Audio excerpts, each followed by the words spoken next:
On today's show, we tell you some of the books that we've been reading.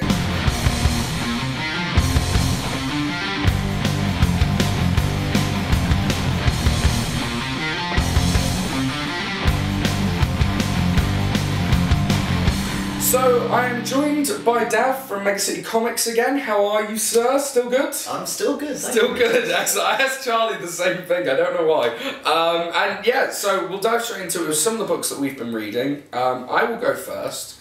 I've been talking a lot about the Marvel events because I'm trying to make my way through them at the moment. There's a lot. There are a lot, and so far I've done Avengers vs X-Men, which Dan kind of covered in more depth, but I touched on Siege. I did the other week, and this week I'm talking Secret Invasions. This one kind of went under the radar for me for quite a while, and then Jimsicle. One of our good buddies, along with Ellie, our other good buddy, they did their own episode of You Have Issues about Secret Invasions. There are links in the description, go and watch that. But it's essentially the Avengers have been kind of infiltrated by Skrull. Well, the Marvel universe. The whole Marvel universe has been infiltrated by Skrull. You don't know who's human, who's Skrull, and it's this kind of playing the paranoia off each other during an invasion, so they have to save the world, but can you work as a team if you don't know the person next to you is who they say they are? I thought this was really good. Like, this is how you do an event. It's short, it's to the point, it doesn't delve too much into the Skrull mythos. It's, you know, it touches on the Queen, it gives you some little tidbits if you have been reading. That's, I mean, if you're a fan of the, you know, because they planted the seeds for Secret Invasion a while before they actually did the event. So, but even if you weren't aware of that, or even not too aware of, you know, Skrull backstories or things like that, it's still an epic, well-executed event that people can just jump on board with. Yeah, no, you really can, and it's it's written by Bendis, who, you know, he does pretty much all of these events, and he nails it really good ones. I'm really enjoying his Daredevil End of Days. Yeah, that itself is an event. Yeah. No, that's something that's gone under a lot of people's radar, and I recommend you pick it up in trade when that comes out in August, I want to say. I'd say that's without a copy of previews, but and I'd say that's a realistic thing because we're only 1 or 2 issues off from the end of it anyway. I think we're 2 issues from 7 and 8. Yeah. Who is my poem? Sidetrack. But it's also done by artist whose name I butcher every time. Lenin Yu? Yeah. And I've read his Indestructible Hulk I'm reading at the moment. I read Superior, which I thought looked brilliant and was brilliant. I also read Super Crooks. We're talking about the Mark Millar Super Crooks, Mark Millar Superior. We're not using Marvel slang and talking about Superior Spider. No. It's the Mark Millar ones, and I thought Superior was brilliant. Super Crooks, it didn't really appeal to me, but looked beautiful as always. And this book is stunning. It's well written. You get some great character appearances. You get a couple of tragic deaths, and obviously a load of characters come back at the end because they can do that. So overall, I'd say give it a read. It is one of the better of the Marvel events, and much better than Age of Ultron at the moment. Oh, slagging it off. Age of Ultron, what a cash-in that is. I'm not a fan. The umpteenth Marvel Now event that they're doing since Marvel Now started. But all of 2 weeks ago. We should save that for another time. Oh yes, that is another episode a year later when they've done a gazillion events.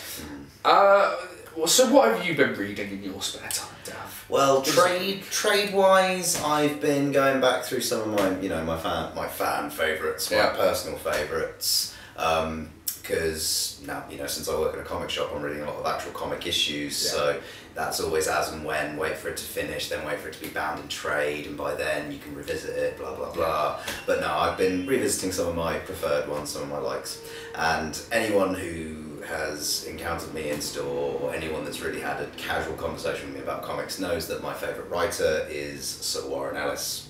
He should be a Sir Warren Ellis. If he isn't knighted by the end of my life, I am going to be pissed. If Grant Morrison can get an OBE... Has he got an OBE? He's got something. Oh yeah, that's right, because that was exactly my reaction when someone told me about that last time. Like, Grant Morrison, really? I love the guy, but still, Grant Morrison? Okay. No, I do love your work, Grant, don't get me wrong, but at the end of the day, yeah. People will know that my favourite writer is Warren Ellis. Yeah. Not just his comics, but his prose, his novels are great. I highly recommend you pick up his books. Yeah, I thought I'd go for one of his I was rereading one of his historical pieces, which kind of slipped under a lot of people's radar, because not only was it technically for Avatar, it was through a side imprint for Avatar he did, called Apparat. Huh. He did a bunch of single, one-shot type things for Apparat that went under a lot of people's radars, but was still beautifully written, beautifully illustrated by whoever he worked with, and just really well done. And the one I've chosen is Crecy, or Crecy, or Crecy. There are lots of different pronunciations for this place in France where a very famous battle happened, where the actual origin of the two-fingered salute comes from. Hey! We can do that on the show, it's historical. Exactly, the main meaning is, I can kill you from... Hang on, let me make sure I get the quote right. I don't want to be misquoted here. Yeah, as I thought, I can kill you from 300 yards away with these. It's basically a piece of historical fiction about the Battle of Crecy, where the Brits really defined a lot of modern warfare and strategy, mainly through the use of longbows and archers. It's gorgeously illustrated by Rana Serres, really nice black and white. It's nice and cheap. It's only about $4.99. It's it's quite thin, so you can easily read it, but you can reread it a lot because you'll be able to pick up on other details so much more, like actual visuals, or just reread it. The amount of research that Warren put into this, you can tell. You can tell that he's got a passion for history as well as archery, much like myself. Archery as well as history, but archery especially. I'm a big Green Arrow fan and everything. Hawkeye. The fractionage stuff is awesome. It's enjoyable from what I've read, but at the end of the day, I grew up primarily not just with DC, but Green Arrow as well. That's fair. So, yeah. But yeah, just absolutely gorgeous. I do, even though it's black and white, still quite gory, and there is a lot of foul language. So it's, if you're there thinking, I might teach my kids about the Battle of Crecy, don't! Not with this one. No. They'll be shocked when they start dropping the C-bomb everywhere. Get the horrible histories. Yeah, horrible histories are fine. Yeah, they're great for kids. When I worked in Borders, they were a good seller. Great. But no, one of my, what did I call it? One of my Phantom Stranger favourites of Warren. I won't talk about it much because there are so many other brilliant things he's written in his 20+ year career, but definitely one that will always have a pride of place on my shelf for so many reasons, and I always enjoy reading this, and fingers crossed we're getting it back in stock soon at Mega City. Fantastic, and you'll have to pop down and get that. Brilliant. So the next book I have to talk about is a 2000 AD Judge Dredd book. Oh yeah. Gotta love Joe. Oh yeah. Love Joe. And I'm basically, the story is I walked into a charity shop. I saw a whole bunch of these for £1 each. So I'm slowly making my way through them now. This is the first one I read. It's called Satan's Island, written of course by the legend John Wagner, who is Mr. 2000 AD quite frankly. Well, yeah. He created Dredd. He's the fucking man. And the story is basically, there is this boat, which is kind of like a small island, called Satan's Island, and it's rolled into Mega City. There is no law on this island. It's gambling, drinking, prostitutes, smoking, televised suicide. It's like, there are some weird things that happen, game shows that end in death. One of my favourite game shows is a man who can eat an entire woman whole. It's that classic Dredd aesthetic. Memories. And it is drawn by a multitude of people. I don't actually know any of them. We've got Colin McNeil, Henry Flint, and Jason Brassill. I assume that's Brassill. Yeah, and aesthetically this book is really nice. It's not the kind of Judge Dredd I'm used to. It's a more comic booky, more light-hearted look at Judge Dredd and Mega City. People who would have read maybe the Judge Dredd Batman crossovers, particularly Vengeance Vendetta and Gotham. Yeah. They definitely recognise the artistic stylings from that. Yeah. And it's something that I really enjoyed.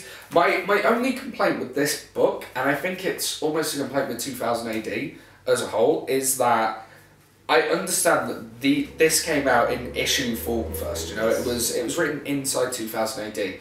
So the problem, of course, is in every next issue of 2000 AD that it's in, you get a little previously this happened. Yeah. Here's the rest of the story. So and they're only 2 pages in 2000 AD. They're very short. It can range from a couple to a few, but yeah, especially since 2000 AD is a weekly publication. Yeah. So it's like, you know, you'll get a few pages introducing this city, and then the next page, previously, this city was introduced, and you're like, oh, well, that was a bit of a... And it just makes it a bit of a slog to read like this. Yeah, you'd think maybe sometimes when it came to the trade releases and the binding, they might do a bit of post-production on a graphic novel. Yeah, so yeah. Like editing or something, so I want to take that bit out. You know. Yeah. Readers aren't stupid. Yeah. But sometimes they are, so let's keep it in. I don't know, editorial processes. Yeah, I can understand them not touching it, but I kind of wish they did. Yeah. But having said that, the story's really interesting. Great. The Judge Dredd books are a great read. I mean, it's hard to find... It's hard to find an outstanding, you know, something that's up there with, say, the kind of the Dark Knight Return. Like, you can think of some outstanding Batman story arcs. But having said that, you can also think of some serious shit Batman story arcs. Judge Dredd is just a constant solid for me. I can throw some great story arcs at if you want. And I will happily accept them. Day the Law Died, Cursed Earth Saga, the first epic storyline they did, which is collected in the Case Files Volume 2. Okay. That was the first massive storyline they did, the Cursed Earth Saga, which is brilliant, especially if you're a fan of vintage sci-fi like Damnation Alley and things like that. But no, Day the Law Died, one of my personal favourites. Case Files 14 collects the Necropolis Saga, which, if you're aware of who the Dark Judges are... Yeah. Boom! We talked about Fraser Irving on the show, and we talked about the Judge Death one that he did, and that is... Oh, so stunning. His life, the sentence is there. Yeah. What a guy. It's fantastic. And American is also supposed to be one of those kind of... I think it's called American. The one with the cover with the girl. Yeah, I know. Yeah. That's I'm not sure if it might just be called America, but... it could be American. Yeah, I know, yeah. My memory's a little hazy at the moment on that one. But yeah, I know the one you mean. So yeah, those are some Judge Dredd books to go out and read. I haven't got any of them, which I'm a little bit gutted about. Come to Mega City, you know, that's partly where we got our name from, was the whole 2000 AD association and everything, and I will always be happy to talk about 2000 AD or Judge Dredd or anything related, because 2000 AD was pretty much my first proper introduction into comics. Which I think for most people on this side of the pond, it almost is. Like I've got a whole box upstairs in my room from my brother and my uncle, where they've been collecting 2000 ADs, and it's 70s all the way up to 2004. Yeah. It's just, the British anthology comics, you know, 2000 AD, Strip, Crisis, Revolver, Commando, Victor, Warlord, Starburst, or Star-Lord. There are so many that were thrown at me from by my father and everything. They're just sort of like, this is great. And also, it's all American comics. Yeah, they're not bad. 2008. Oh, British. Yeah. Patriotism. We don't do it very... I like the way I did patriotism, but did it with an American accent. America! America. Brilliant. So, what is the other book you have for us today to talk about? Which we don't have. Yeah, sadly I don't have my copy with me, but, you know, it's another one. No, it's not. No, rather than sounding like a one-track record, I've been reading comics my whole life, so therefore I know a lot of different writers and blah, blah, blah. Yeah. I didn't bring it with me. It's from Garth Ennis's run on The Punisher. Fantastic. Which he kind of started with the Marvel Knights thing and everything, but then obviously Marvel had their Max imprint, which was blatantly marketed at the maturer readers, because next to 2000 AD, one of the first American comics I ever picked up was a copy of The Punisher. Yeah. And Frank Castle was a character that even as a kid I'm there going, there's something here. You know, I mean, most of the characters I like are actually human characters that just have issues or just other ways of dealing with crime or the world or anything like that. And Frank Castle being another example, he's just a regular guy who sadly lost his family in a crazy Central Park shooting, which has had many different storylines behind it at the time. But anyway, yeah. Since I was a kid, I was there going, there's something here, Frank Castle, I like this guy. But throughout pretty much all my childhood and then through teens and everything like that, something was always, I'd still read him and love him. I mean, I really enjoyed Chuck Dixon, a lot of the Chuck Dixon story arcs and everything, but there was always something missing. I couldn't put my finger on it. Then Garth Ennis comes into the picture and he just nails Frank. Yeah. He absolutely goes, this is the Punisher. And I know a lot of people that agree with me on this. I've gotten a lot of people into the Punisher from Garth Ennis's run, and it is just absolutely fantastic. And I'm actually going to jump ahead of the Marvel Knights and quite a few volumes into the Max run, and I was rereading one of my personal favourites. My favourites are 4 and 6, and I'm going to talk about 4. Ooh. Volume 4, Up is Down, Black is White. It is just, so how do you piss off the Punisher? How do you make Frank Castle mad? And in that book, Garth Ennis comes up with just, it's so simple and horrifying that you wouldn't think about doing it.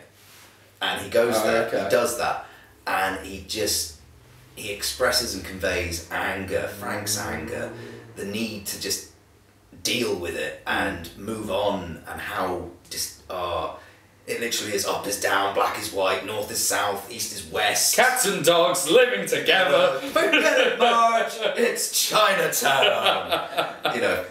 It's just balls to the wall, craziness, action, intensity, amazing characterization. You really feel for a lot of you mainly feel for Frank, let's be honest. The other characters you want to see die horribly, or at least have something happen that is a true sense of the word justice. But yeah, Up is Down, Black is White. Definitely one of my personal favourites ones. Maybe we can get a superimposed shot of the cover there. It'll have been off, yeah. But obviously, I don't want to give too much away about it in case people haven't read it. Like myself. But yeah, I mean, there's this one line two lines in particular actually always stick with me. There's one line where Frank wakes up from a horrible daydream he's had in his van, and he just says, "I've never known anger like this. I just feel cold." And then there's another one. There's another brilliant one where he's talking about the death of his family and stuff, in Central Park, and he's got a gun and stuff, and he's just talking about all the people looking around, staring at everything that has happened, looking at this tragedy and everything like that. And he talks about bringing the gun to his shoulder and saying to the people, "If my world ends, so does yours," and pulls back on the trigger, and that's when he wakes up. And it's like those two bits are just sort of like, oh, Frank. What happened to you, man? It got dark. Shit just got dark. Yeah. No, The Punisher is something that I've really wanted to get into. I've read a fair bit. It was always a favourite with my my older brother. It was The Punisher, Ghost Rider, and who was the other one? I can't remember. He was a 2000 AD guy as well. And there are a few other Marvel guys. But it was that kind of 90s grit almost. Yeah. Wolverine, obviously, it was like Wolverine. Yeah. And yeah, it was something that I always kind of want to get into, but it's hard to find the entry point. But the Max series seems to be... Well, if you enjoyed X, last week's Dark Horse reboot, or, back on Wednesday or whatever, then you'll definitely dig the Punisher Max series. I mean, Jason Aaron, I know you're a fan of Jason Aaron. His Punisher Max, he finished off the whole Punisher Max story up. Yeah. He did a great job with that. I really enjoyed that. But then again, a lot of the other writers they've gotten onto Punisher Max have done really good. What was it? Greg Hurwitz, I think. He did some really nice little story arcs. But no, Garth Ennis really, he properly set the standard high. Yeah. And but then again, if you like, obviously back in the early days, there were some crazy Punisher gimmicks. He had his battle van and all these kind of gadgets and weapons to fight the war on crime, and he had his best buddy Microchip, who was a computer hacker. Space Punisher. Space Punisher's amazing. Read Space Punisher. We've talked about it on the show before. Good. Love it. Anyway, so if you want the crazy ideas and things like that and a good bit of fun, then definitely read some of the early Chuck Dixon work. Frank Castle. Chuck it. I found the one gimmick that's a no-go. It's alright, but why that name? Because it's funny. Oh dear. Frankenstein? There's no way that you put castle in there to come up with that. So they mostly just drop around the table or something and go, how about Frankencastle? Yeah, that sounds great. Oh dear. So yeah, those sort of things. Frank. Franken. I now see what they did there, and that makes me angrier. Oh dear. So while you stew on that, you guys watching, what have you been reading? You know, you don't always pick up the weeklies. What have you been reading in your spare time? We do listen to the recommendations. I've picked up Revival, which someone recommended. I will be reading it for the next What We've Been Reading, so thank you very much for that. And yeah, so leave in the comments what you've been reading, what we should be reading. Don't forget you can also follow us on Twitter at ComicBookShow1 and at Megacity Comics you can always follow. We do have a Twitter feed. Yeah, you can also check out their online store or pop in the shop, say hi to Dav and Charlie. It's a good time had by all. And also do not forget to tune in on Friday where we have a very big issue. We'll see you then.